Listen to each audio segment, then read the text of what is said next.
దేవుని ప్రేమించుట అంటే అన్నీ ఎగ్గొట్టి ఉండటం కాదు. దేవుడు అప్పగించిన బాధ్యతలన్నీ నెరవేర్చుట కూడా దేవుని ప్రేమించుటలో భాగమని మర్చిపోవద్దు. తల్లిదండ్రులు ఉన్నారా? వాళ్ళు తిన్నారా లేదా, వాళ్ళు ఎలా ఉన్నారు అని వాళ్ళని పట్టించుకోవటం దేవుని ప్రేమించటమే.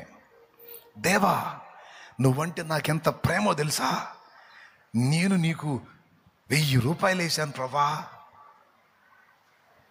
ఆయన అంటాడు,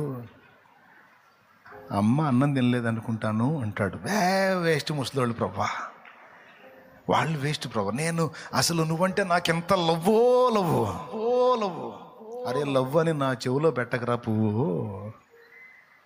నీకు జన్మనిచ్చి కనీ పెంచి పెద్ద చేసిన అమ్మా నాన్నకంత కూడు పెట్టకుండా నాకేదో ఇచ్చానని లెక్కలు చెబుతున్నావు. ఎవడీమన్నాడు రా నిన్ను?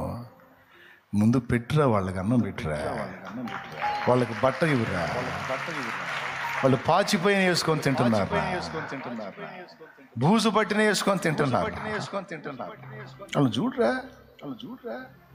వాళ్ళని చూడరా.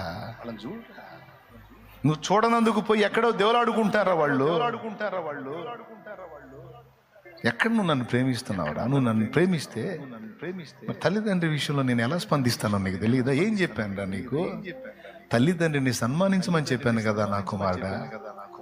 నువ్వు వాళ్ళని ద్వేషించి వాళ్ళంటేనే తస్సుమని, వాళ్ళు తిన్నారో లేదో, చచ్చారో బతికున్నారో చూడకుండా నువ్వు వచ్చి నా దగ్గర ఆరాధన చేస్తున్నాయి. నాయన, ఎవడికి కావాలరా నీ ఆరాధనలో?